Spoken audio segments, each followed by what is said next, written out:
베드로 사도가 루다에서 8년 된 중풍병자 에니야를 치유하고요, 요바에서 죽은 과부 다비다를 살려내고 이제 가이사라에 이르게 되었습니다. 빌립 집사에 의해서 에디오피아 내시를 전도하는 것을 제외하고는 사도에 의해서 최초의 이방인 선교의 문을 열게 된 것입니다. 그래서 오늘 본문의 사건을 가이사라의 오순절 사건이라고 부르는 거예요. 그가 먼저 선교한 이 사람은 다름 아닌 이달리아 부대의 백부장이었던 고넬료라는 사람이었어요. 그는 한마디로 말하면 경건한 사람이었습니다. 우리는 흔히 경건한 사람이라 하면 검은색 양복을 입고 옆에 성경 찬송을 끼고 목을 곧게 세우고 천천히 걸으면서 고룩 고룩 고룩 한 사람을 연상하기 쉽습니다. 그러나 그런 사람들은 주님과 우리 주위의 사람들도 가까이 하긴 너무 먼 당신인 것입니다. 예수님께서는 겉으로만 거룩한 체 하면서 속은 썩어 있는 서기관과 바리새인들 향해서 마태복음 23장에 화 있을진저 왜 시가는 서기관과 바리새인들이여 하고 7번이나 책망하셨던 것을 기억해야 할 것입니다. 그래서 말세의 징조에 대해서 경고하고 있는 디모데후서 3장에 보면 5절에 경건의 모양은 있으나 경건의 능력은 부인하니 이 같은 자들에게서 네가 돌아서라 하고 경계하였던 것입니다. 그렇다면 말세 마지막 때 진정한 경건의 삶은 어떤 것일까요? 오늘 본문 2절 상반절을 다 같이 읽겠습니다. 그가 경건하여 온 지방과 더불어 하나님을 경외하며 아멘. 고넬료는 경건해서 가장 먼저 온 가족과 함께 하나님을 경외했다는 것을 주목할 수 있길 바랍니다. 여기 경외했다는 단어는 이 fear라는 단어를 쓰고 있는데 하나님을 두렵고 떨림으로 섬겼다는 것입니다. 그래서 그가 군대 생활하면서 정말 세상의 유혹도 많이 받았을 거예요. 또 멀리 이방 땅에 살다 보니까 더 타락할 수 있는 시험들이 많이 있었을 거예요. 그럼에도 불구하고 그는 신실한 신앙을 지킬 수 있었던 거예요. 뿐만 아니라 자기 자신만 하나님을 경외하는 것이 아니라 온 가족들과 경외할 수 있었던 것은 그가 경건한 신앙을 가지고 있었기 때문인 것입니다. 우리가 경건한 신앙의 삶을 살기는 결코 쉬운 일이 아니에요. 하나님을 두려워하지 않으면 이것은 불가능한 것입니다. 그래서 나만 하나님을 경외하는 것이 아니라 온 가족들이 하나님을 경외하는 신앙을 갖도록 하기 위해서는 우리 자신부터 온유하고 겸손한 삶을 통해서 감동적으로 그들을 변화시켜 나가지 않을 수 없는 것입니다. 더욱이 우리가 한 교회를 섬기며 한 신앙 가운데 머문다는 것은 결코 쉬운 일이 아니에요. 그래서 제가 목회 훈련을 받았던 노량진교회 리민식 목사님께서는 적어도 초등학교 5학년 되고 소년부 학생이 되면 멀리서도 전부 대중교통을 이용해서 부모님이 섬기는 교회에 전부 출석하도록 그렇게 권면했어요. 저는 그렇게까지는 못하지만 적어도 결혼한 다음에 이 자녀들이 부모님과 한 교회를 섬길 것을 권면하고 있습니다. 왜냐하면 함께 우리가 신앙생활하면서 같은 은혜를 나누고 같은 축복 속에 살아간다는 것이 얼마나 소중한 일인지 몰라요. 그뿐만 아니라 예배가 끝나고 나서 부모님을 식사 대접하면서 부모님을 효도할 수 있는 또 하나의 축복의 통로가 되기 때문인 것입니다. 그렇게 하기 위해서는 우리가 한 교회에 머물면서 부모님이 서리 집사님이었다면 자녀들이 더 열심을 내서 신앙생활해서 안수집사 권사가 되고, 또 부모님이 안수집사 권사님이었다면 더 열심히 신앙생활해서 그 자녀들 장로님이 되고, 또 부모님이 장로님이셨다면 더 열심히 신앙생활해서 그 자녀들은 목사가 되고 또 사모가 될 수 있다면 얼마나 복된 가정인가 하는 것이죠. 그런데 말세가 되니까 사탄이 극렬하게 역사를 해서 많은 가정들이 자신의 신앙도 지키기도 어렵고 가족들의 신앙까지 다 무너져가고 있는 현실이에요. 그래서 먼저 우리의 부부관계부터 영적으로 하나님을 경외하는 신앙으로 세워나가지 않을 수 없는 것입니다. 지난 주간에 한 목사님에게서 카카오톡을 통해서 참 재밌는 글을 받았어요. 타이틀은 부부가 지켜야 할 교통법규 10계명인데요. 제1계명은 일방 통행을 금지한다는 것입니다. 지금까지는 부부 간에 유교의 가부장적인 문화 속에서 남성 위주의 권위주의 문화가 우리 가정에 깊이 들어있다면, 적어도 우리가 복음으로 거듭났다면요, 사랑의 대화와 협력 가운데 쌍방통행을 해야 한다는 것입니다. 제2계명은요, 착한 거리를 유지해야 한다는 것입니다. 부부간에 너무 가까워지면 충돌하기 쉽고, 너무 멀어지면 다른 차가 끼어드니까요, 부부 사이에도 말과 행동을 주의하면서 예의를 지키면서 착한 거리를 유지해야 한다는 것입니다. 제3계명은요, 경적 소리를 금지한다는 거예요. 부부간에 스트레스 주는 큰 소리를 내는 경적 소리를 내서는 안 된다는 것입니다. 불이 났을 때를 제외하고는 항상 목소리를 낮추고 상처 주는 말을 금해야 된다는 거예요. 제4계명은 추월 경쟁 금지라는 것입니다. 부부간에 경쟁적으로 추월하려고 하다 보면 대형 사고가 일어난다는 것입니다. 그렇기 때문에 항상 상대방을 이기려고 피곤하게 신경질을 되풀이하거나 냉전을 거듭해서는 안 된다는 거예요. 제5계명은 차선 위반 금지라는 것입니다. 부부간에 서로의 개성과 라이프 스타일이 다 다르니까요, 서로의 인격을 존중해주고 기호나 여가나 취미나 소원을 무시하는 차선 위반을 해서는 안 된다는 거예요.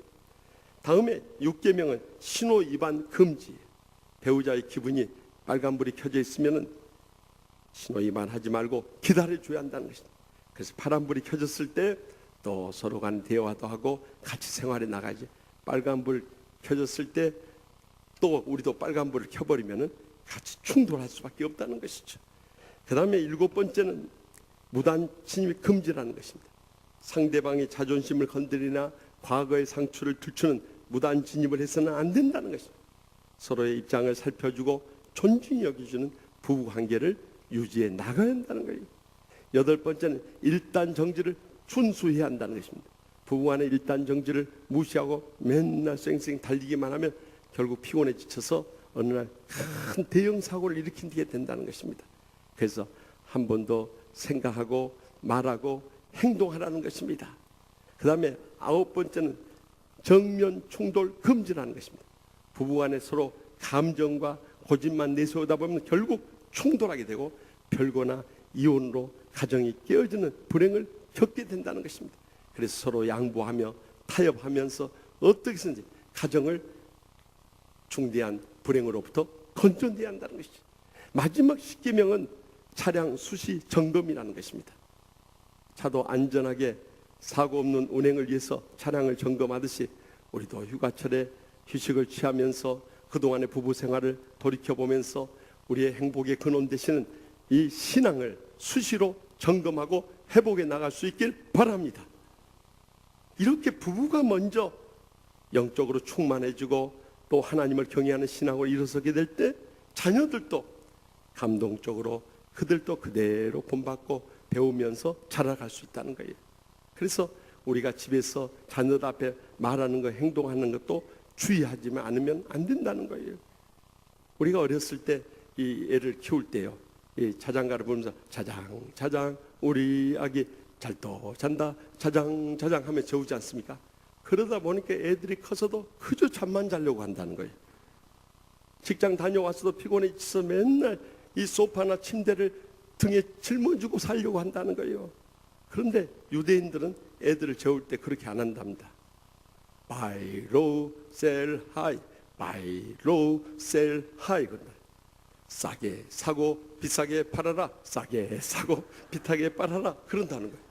그러니까 어렸을 때부터 이 상수를 배워가지고 얼마나 지혜롭게 살아간지 모른다는 거예요. 우리가 말하고 행동하는 걸 자녀들 다 기억하고요, 가슴에 새기고 그대로 살아가는 거예요. 그렇기 때문에 자녀들 앞에서도 너희들은 하나님께 주신 세상에서 가장 귀한 선물이다.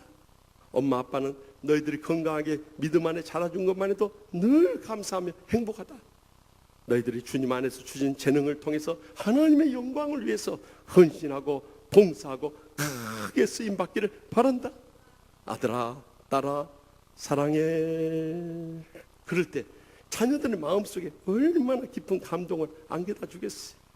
또 우리가 가정에서도 말씀으로 양육하고 기도해 주고 사랑으로 섬겨야 되겠지만요, 그렇게 해줘도 변화되지 않는 자녀들이 있으면 전부 주님 앞으로 인도할 수 있길 바랍니다. 그래서 교회 학교에서 그들이 자라나면서 훈련받도록 해야 돼요. 특별히 오늘 교회 학교 교사주일을 맞이합니다마는 우리 자녀들이 교회 학교에서 얼마나 많은 것을 배우고요, 은혜 받을 수 있는 기회를 만들어줘야 한다는 거예요. 특별히 여름철에 여름 성경학교, 수련회, 또 농촌전도 봉사활동, 단기 선교 등 정말 은혜로운 프로그램들이 얼마나 많이 있습니다. 이런 좋은 천국의 은혜의 잔치의 기회를 스스로 잃어버린다면 자녀들의 앞날을 스스로 막아버린 결과가 되어버리고 마는 거예요. 그러나 아무리 문제가 많은 자녀들이라 할지라도 이런 은혜의 잔치로 다 나오기 위해서 그들이 은혜 받게 될 때 그들의 장래가 축복되게 열려지고 행복하게 쓰임받으며 크게 영광 돌리게 될 것입니다. 전에 계시던 우리 부목사님 가운데 자녀, 중학생 자녀가 있었는데 이 아이가 이상하게 부모님 신앙을 본받지 않고 삐뚤어지기 시작했어요. 그래서 부모님께 불순종하고 학교 가서 선생님한테 반항하고 친구들 폭행하고, 그래서 그 부모님이 자꾸 학교에 불려다녔어요. 결국 징계를 피하기 위해서 다른 학교에 전학까지 했어요. 그러니 이 목사의 자식이 그러니 얼마나 가슴 아팠어요. 그래서 목사님이나 사모님이나 그저 새벽에 이 아들을 기도할 때마다 눈물 없이 기도를 못하는 거예요. 어느 날, 형님, 우리 아들이 이렇게 문제를 일으키고 있는데 형님 기도 좀 해주십시오. 그러니 어떻게 기도하면서 사랑으로 섬기면서 그 아들 돌아오기만을 기다리고 있었어요.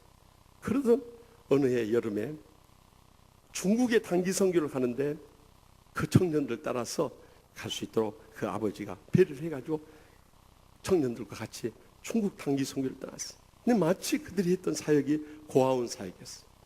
고아원에 가서 보니까 자기 또래 애들이 부모님 없이 버려졌어. 얼마나 불쌍하고 불행하게 살아갔지. 거기서 이 아들이 큰 충격을 받네. 내가 지금까지 얼마나 부모님의 사랑과 은혜 가운데서 행복하게 살아왔나. 그때 깨닫게 된 거예요. 그때 회개하고요, 주님의 놀라우신 은혜를 체험하고요, 인천공항에 도착했어요. 도착하는 날 부모님이 배웅을 나갔는데 엄마 아빠를 보자마자 끌어안고 흐느껴 울기 시작한대. 엄마 아빠 용서해줘요, 용서해줘요 하면서 울더라. 이 아들이 그 뒤로 돌아가지고 얼마나 놀라운 변화를 일으키고 학교 생활에 신실하고 나중에는 최종이 되겠다고 헌신까지 했어. 그 뒤로 부목사님은 떠나가셔서 지금도 은혜롭고 행복한 목회 잘 하시고요, 교회는 뜨겁게 부흥하고 있어. 제가 이런 이야기하면 우리 교인들은 내용의 은혜 받기보다도 그 목사님이 누군가 지금 거기에 관심들이 많을 거예요. 나는 그 목사님이 최모 목사님이라고 절대 밝힐 수가 없어요. 그 이상은 알려고 하면 다쳐요. 여러분, 우리가 지금까지 우리의 사랑하는 가족들에 대해서 무관심하며 외면하며 영적으로 돌보지 못할 때가 얼마나 많이 있었어요. 이제라도 그들을 위해서 눈물로 기도하고 사랑으로 섬기고 끝까지 인내하고 그들이 은혜 받는 자리로 밀어넣을 수 있기를 바랍니다. 그럴 때 거기서 은혜 받고 새로운 변화가 일어나게 되는 거예요. 그렇지 않고 나 혼자만 예수 잘 믿으면 된다, 또 한두 번 권면해서 안 된다, 그리고 포기하고 외면해 버린다면 그 영혼들의 장래가 어떻게 되겠냐는 거예요. 그래서 디모데전서 5장 8절에 누구든지 자기 친족, 특히 자기의 가족을 돌보지 않으면 믿음을 배반한 자예요, 불신자보다 더 악한 자리라 경고하지 않습니까? 얼마나 두렵고 떨린 말씀이에요. 그렇기 때문에 아직도 예수 믿지 않는 내 남편, 내 자식들, 내 부모 형제들이 있다면요, 정말 우리가 눈물로 기도해야 돼요. 하나님 아버지, 저들이 세상 떠나기 전에 예수님 영접하고 훗날 하늘나라에 가서 영원히 함께 살게 해달라. 또 이 땅에 사는 동안에도 하나님 주시는 행복과 축복의 감격 속에 살게 해달라고 간절히 기도하며 사랑으로 섬기며 모두 다 하나님을 경외하는 신앙으로 세울 수 있길 바랍니다. 바로 그것이 진정한 경건의 삶을 사는 자들의 삶이고, 또 우리를 통해서 온 가정이 하나님을 경외하는 천국 같은 가정을 새롭게 회복하게 될 줄 분명히 믿으시기 바랍니다. 계속해서 본문 2절 중반절 말씀 다 같이 읽습니다. 백성을 많이 구제하고. 아멘. 고넬료는 경건에서 백성도 많이 구제했다는 거예요. 우리는 그냥 흘려서 지나가기 쉽습니다만 사실 고넬료스는 이렇게 한다는 결코 쉬운 일이 아니에요. 왜냐하면요, 그때 당시 로마의 이 주둔군으로 파견을 받아왔는데요, 그때 가이사라에 이 5부대가 있었어요. 4부대는 현지인 이 유대 사람들로 구성되어 있고, 한 부대는 로마에서 파송된 로마인들로 구성되어 있었어요. 한 부대가 당시 6,000명으로 구성되어 있는데요, 그 600명씩 해서 10개 대대를 이루고 있었어요. 그 한 대대를 맡은 자가 바로 백부장인 거예요. 우리가 일본의 식민지 시대를 겪어서도 알지만요, 그들이 주둔하면서 얼마든지 그 유대인들을 아주 무시하고 짓밟고 농락하고 참 핍박할 수 있었어요. 그럼에도 불구하고 이 고넬료는 그 불쌍한 유대인들을 진정으로 사랑하고요, 많이 구제했다는 것을 주목할 수 있기 바랍니다. 그것이 어떻게 이 고넬료에게 있을 수 있었는가? 그것은 교회사에 의하면 주전 82년경에 10,000명의 노예를 해방시켰던 푸블리우스 고넬리우스 술라 장군이 그의 할아버지였다. 그 소장적부터 정말 사랑을 가지고 불쌍한 사람들 도와온 이 사랑의 전통이 그 가정 가운데 이어지고 있었던 거예요. 그가 어렸을 때부터 쭉 보고 배웠던 것이 그의 삶 가운데 배어 있어서 그도 불쌍한 유대인들을 사랑으로 섬길 수 있었다는 것을 우리가 주목해야 된다는 거예요. 중국의 선교 개척자인 허슨 테일러 선교사님은 정말 신실한 신앙의 가정에 태어났어요. 그의 아버지가 제임스 테일러인데 그는 약사였어요.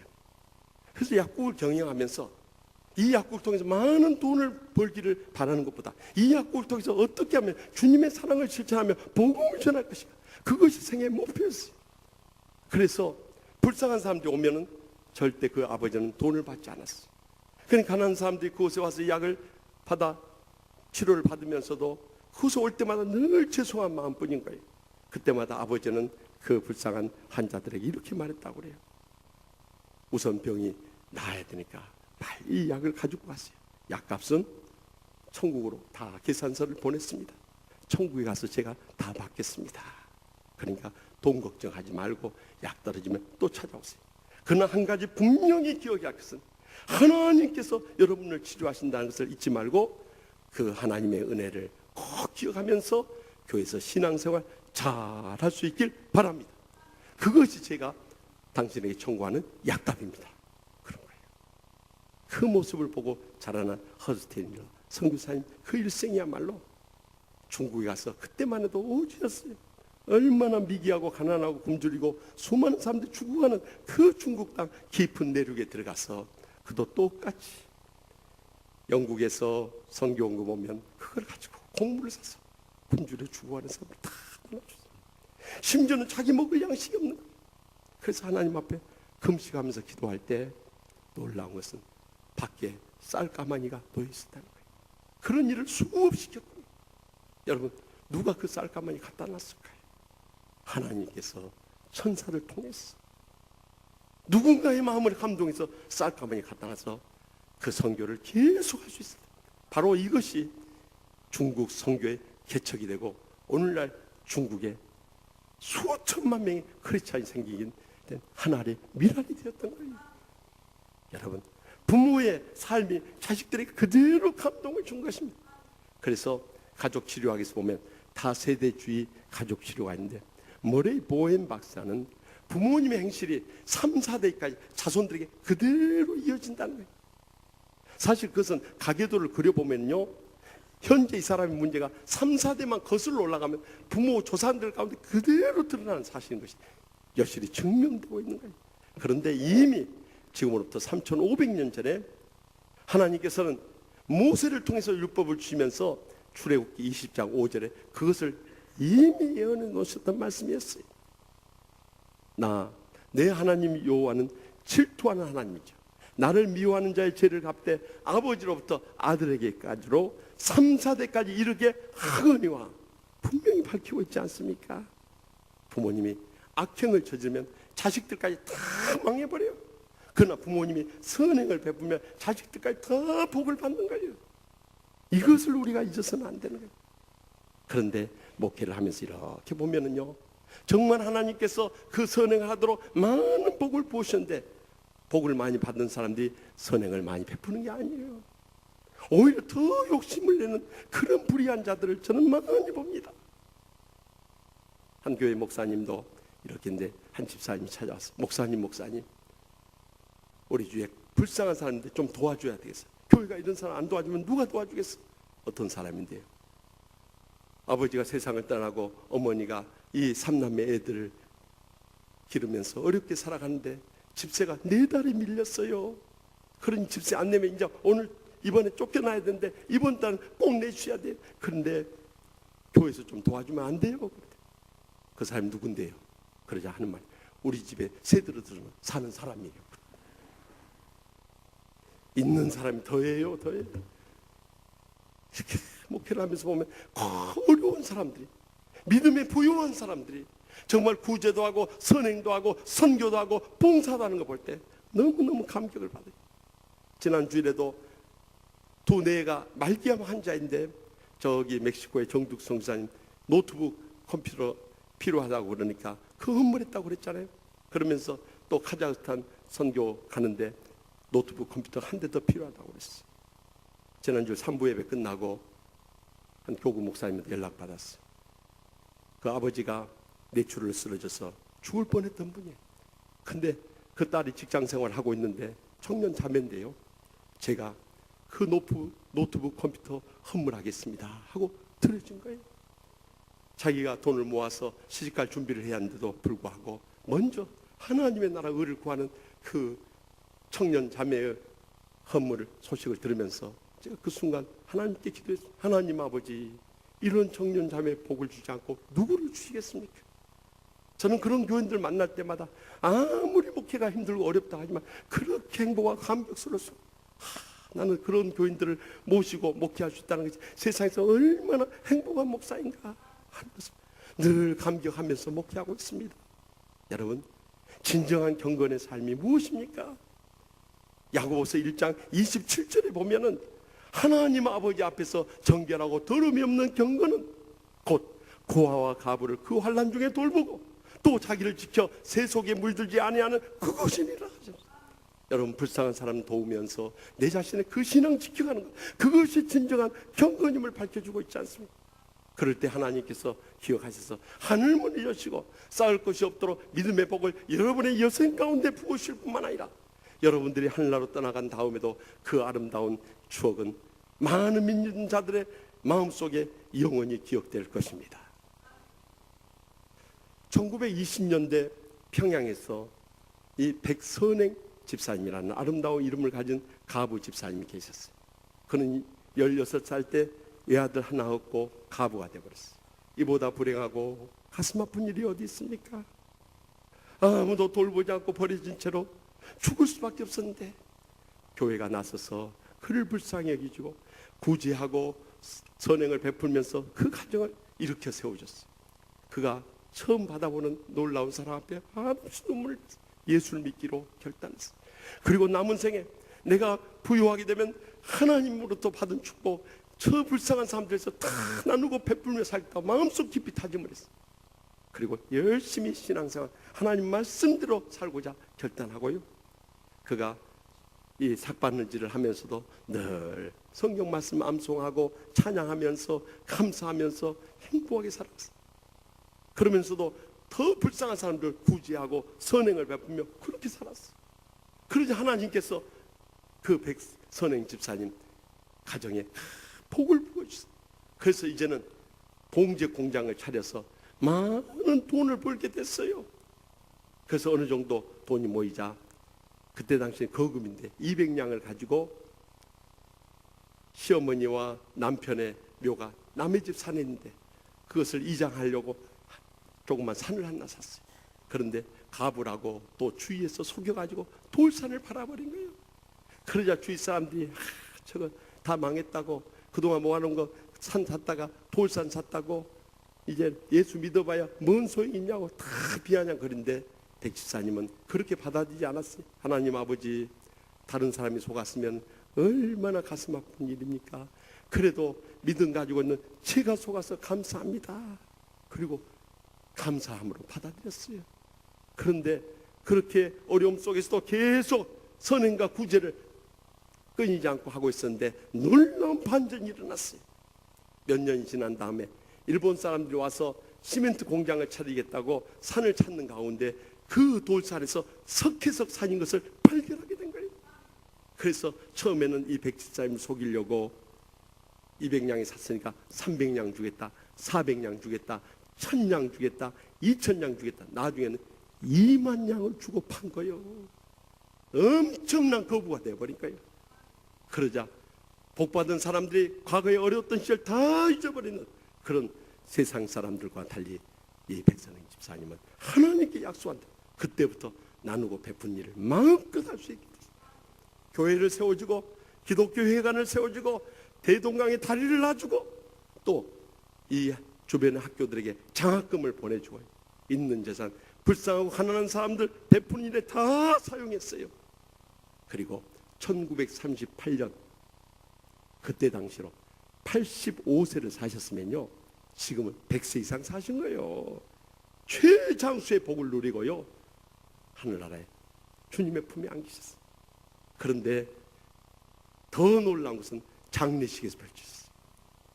온 평양 시민들이 우리가 그대로 떠나보낼 수 없다고 이것은 사회장으로 해야 한다고 그래가지고 평양 최초의 사회장을 했는데 그때 당시 평양 시민이 15만 명인데 10만 명이 몰려든 거예요. 이 엄청난 이 정말 장례식을 치르게 된 거죠. 그리고 이 백선행 집사님의 이 선행을 우리가 자손 대대로 기억해야 한다고 기념비를 세워놨어요. 지금도 평양 갔다 오신 분들이 하신 말씀, 지금도 평양에 가면 이 기념비가 무너뜨리지 않고 그대로 있다는 것입니다. 여러분, 우리의 인생은 다 살아본 다음에 하나님에 의해서 사람 대해서 평가가 되는 것입니다. 그러나 우리가 이 세상 아무리 어렵고 힘들어도 우리보다 더 어렵고 힘든 형제와 이웃들을 위해서 구제하며 돌보는 진정한 경건의 삶을 살아가게 될 때 이 아름다운 감동은 하나님의 나라에 영원히 기억될 줄 분명히 믿습니다. 마지막으로 본문 2절 하반절 말씀 다 같이 보겠습니다. 하나님께 항상 기도하더니 아멘. 고넬료는 경건해서 항상 하나님께 기도했다는 것을 우리는 잊어서는 안 됩니다. 그는 유대인의 간섭을 따라서 적어도 하루에 3차례 제3시와 6시와 9시 하지만 오전 9시 정오 12시 오후 3시 기도했지만요 그뿐만이 아니에요. 항상 깨어서 기도했다는 것을 주목해야 되는 것입니다. 그래서 그의 구제와 기도가 하나님께 상달돼서 환상 중에 하나님의 사자를 보내서 그 가정을 베드로 사도에 의해서 최초로 이방인이 구원받는 위대한 역사를 체험할 수 있었던 거예요. 우리가 남은 여생 살아가면서 적어도 항상 깨어서 기도하는 것만은 놓치지 마시기 바랍니다. 그러므로 이 베드로전서 4장 7절에서도요 만물의 마지막이 가까이 왔으니 그러므로 너희는 정신을 차리고 근신하여 기도하라고 강조한 이유가 바로 여기 있는 것입니다. 기도할 때 우리 인생의 모든 문제는 응답되고요 풀려지고요 앞길이 열려지게 되기 때문에 그렇습니다. 그런데 말세가 되니까 과거에 어려울 때 주님 앞에 간절히 매어달렸던 분들도 점점 기도의 무릎이 흐트러지기 시작해요. 잠깐도 기도하지 못하고 금방 일어서 버려요. 또 그 조금 짧은 시간 기도하면서도 집중하지 못해요. 또 기도해도 안 된다고 금방 낙심하고 포기해버려요. 무슨 기도를 응답을 받을 수 있고 무슨 기적을 기대할 수 있겠냐는 거예요. 그래서 기도의 성자로 불려진 E.M. 바운스 목사님이 쓴 기도는 강하다는 책 가운데 보면 이렇게 외치고 있어요. 끈질기게 기도하라. 지옥이 엄청난 타격을 받기까지 기도하며 두꺼운 철문이 열리기까지 기도하며 산같은 방해물이 사라지기까지 기도하며 안개가 사라지고 구름이 걷히며 햇살이 비칠 때까지 기도하라. 아무 음성이 들리지 않는데 끈질기게 기도하며 기다리기는 쉽지 않다. 그러나 하나님의 응답의 때까지 기다려야 된다. 왜냐하면 그 응답의 기쁨은 산고를 견딘 어머니의 기쁨이며 종살에서 풀려나는 노예의 기쁨이기 때문이다. 여러분, 우리가 응답 받아보면 그 감격이 얼마나 놀라운가를 경험하게 돼요. 지금까지 우리가 살아오면서 그런 기도의 응답의 기적의 역사를 얼마나 많이 경험했습니까? 매 시간마다 그 간증들을 함께 나누고 있지 않습니까? 지난 화요일에도 붕에 가 있는데 한 임파선 암으로 고통을 겪고 있는 한 권사님에게서 핸드폰으로 감사 문자 메시지가 왔어요. 목사님 안녕하세요.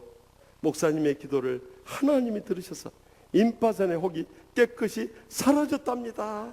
감사합니다. 목사님 항상 은혜로운 말씀도 감사합니다. 할렐루야. 여러분, 이것이 어떻게 인간의 힘으로 이루어질 수 있는가? 하나님께서 권능으로 역사할 것을 준비하고 계시고, 그 권사님의 믿음에 부족한 종은 그저 불쌍히 여기는 심정으로 간절히 기도 중뿐. 그런데 하나님께서 우리의 기도를 들으시고 오늘날에도 기적의 응답의 역사를 이룬 줄 분명히 믿으시기 바랍니다. 그렇기 때문에 우리가 기도를 소홀히 해서는 안 되는 거예요.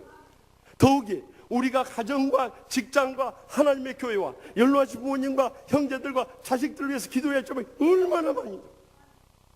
그래도 기도 안 해버린다면 그들의 장래가 어떻게 되겠냐.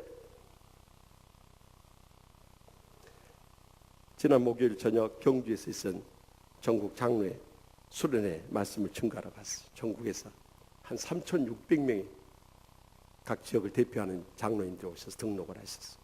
일일 부흥회를 했어요. 우리 황 장로님, 선임 장로 비로소 여러 장로님들 같이 은퇴하신 원로 장로님들도 오셨어요. 그래서 거기서 말씀을, 사실 제일 말씀 전하기 어려운 대상이 장로님들이에요. 왜냐하면 산전수전 다 겪으신 분들이 거기 가서 다 버티고 있어요. 얼마나 힘들었어요. 그러나 주님 의지하고 제가 할 수 있는 말씀 최선을 다해서 전했어요. 적어도 장로님들은 이렇게 주님을 섬겨야 됩니다. 하나님으로부터 받은 말씀 다 토해냈어요. 끝나고 나니까 기진맥진해버렸어요. 저녁도 못 먹었는데. 그래가지고 가면서 동생들하고 같이 갔는데 우리 요기 좀 하고 왔어요. 휴게실 들려서 떡나물 먹고 밥에다 막 말아먹고 그때 얼마나 피곤해 졌더니 그냥 퍼져버렸어요. 서울에 도착했다고 깨워져서 보니까 3시 가까이 됐어요. 동생들 보고 오늘 좀 집에 가서 쉬도록 하소. 오늘 새벽에 좀 쉬세요. 그래서 저도 씻고 딱 3시 넘어서 새벽에 딱 누웠는데요. 눈앞에 새벽기도 나온 교인들이 아르르 거리는 거예요. 김 목사, 너 새벽에 교인들 와서 울부짖며 기도하는데 주의 종이 그렇게 퍼져서 자빠져 자고 있으면 되겠느냐 하는 음성이 들려오는 거예요. 그래서 그 성령님의 음성 듣고 벌떡 일어났어요. 그리고 샤워하고 바로 교회 있다.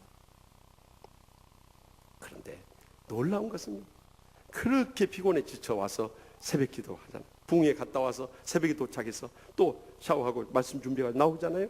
그런데 놀라운 것은 기도하고 나면 어디서 힘이 임하는지요. 영육간에 건강을 회복해 버리는 거예요. 그래서 오늘 또 이렇게 힘있게 말씀 전하잖아요.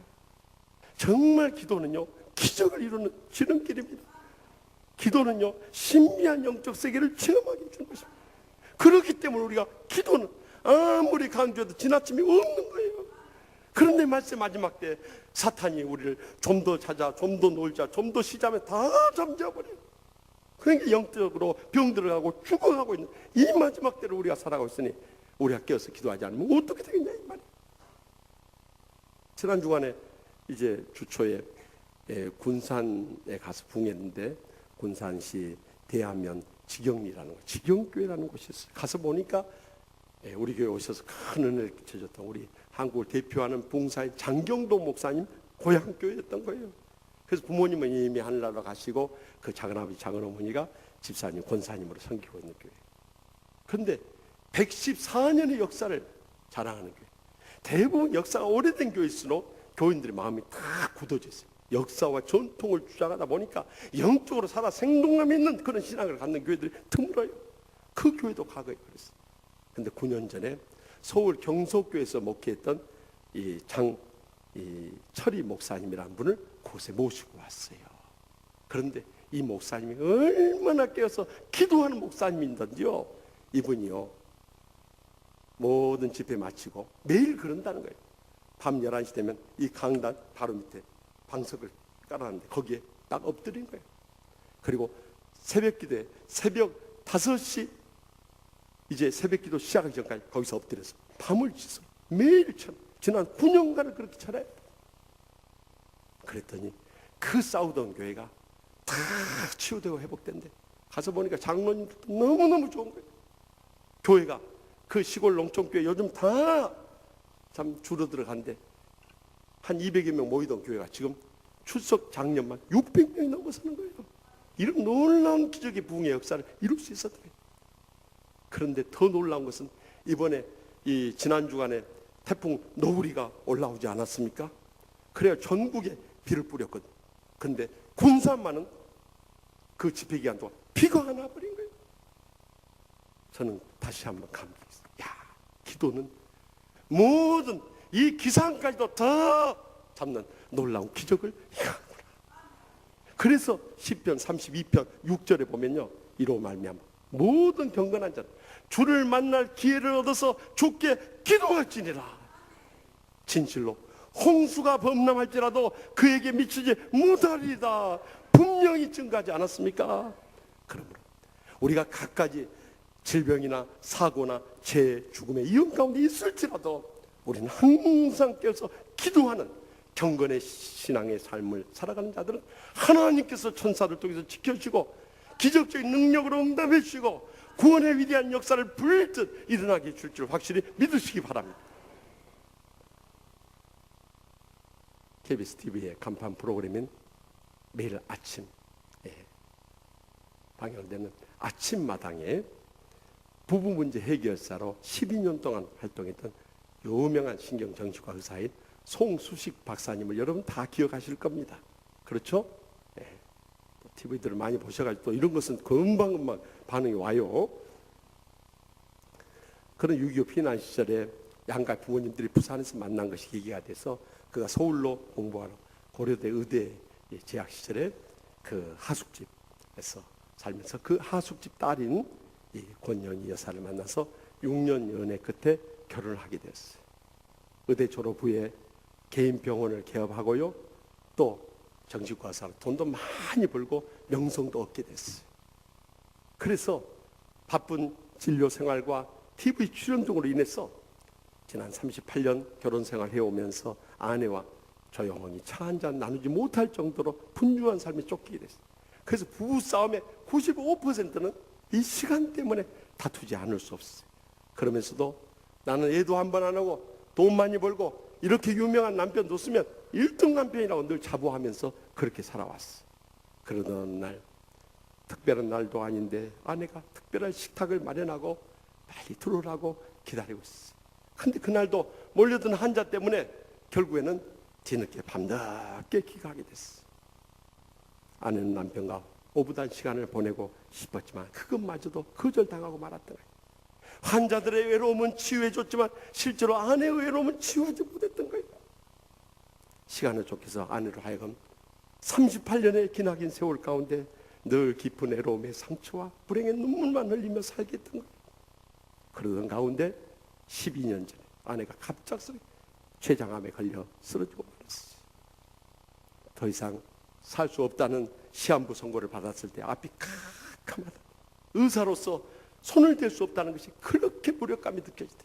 그러면서 지금까지 38년 동안 결혼 생활해 오면서 아내에게 따뜻하게 말 한마디도 못하고 오붓한 시간도 갖지 못하고 그 마음의 간절한 소원마저도 거절했던 것들이 막 돌이켜지는데 그것 때문에 너무너무 괴로운 거예요. 결국 2002년에 아내를 떠나보내지 않을 수 없어요. 아내를 잃고 나서 그 슬픔과 죄책감에 시달리면서 매일 밤 술로 잠을 청해야 했고 하루에 2갑 이상 담배를 피우면서 살아야 돼. 그러다 보니까 몸과 마음이 완전히 피폐해져서 그는 더 이상 정신과 의사가 아니었대. 아내가 떠난 지 결국 100일 만에 자신마저도 이암에 걸려서 말할 수 없는 고통을 겪어야만 했대. 그렇게 인생의 모든 것이 다 망가지고 무너지는 그 인생의 밑바닥에서 그들 기다리고 변함없는 사랑으로 품어주시는 주님을 만나게 된 거예요. 주님 품에 돌아와서 얼마나 울면서 지난날에 자신의 죄악과 상처 모든 아픔을 다 내려놓고 메어달리기 시작해요. 하나님의 기적적으로 치료해 주시고 그가 주님의 뜨거운 사랑과 은혜를 체험한 다음에 온 가족이 전부 주님 품으로 돌아오게 됐어요. 신앙생활을 새롭게 시작하게 된 거예요. 그리고 나니까 예수님의 사랑의 마음으로 환자 한 사람 한 사람 진정으로 사랑하며 치유하지 않을 수 없어요. 저는 의무감에서 돈벌이로 생각했던 그 환자들이 그들의 아픔이 느껴지면서 그들의 상처를 싸매주는 가운데 놀라운 치유의 효과를 더욱더 거둘 수가 있었어요. 더 놀라운 변화는 그가 불 꺼진 빈집을 들어올 때마다 대화를 시작하기 시작했어요. 전에는 피곤하다고 아내의 대화 제의마저도 다 거절했던 그가 이제부터는 여보 오늘도 잘 있었어. 당신도 수고 많았어. 아내에게 다 하지 못한 것을 아내가 없지만 실제로 그것을 실천하면서 살기 시작했어요.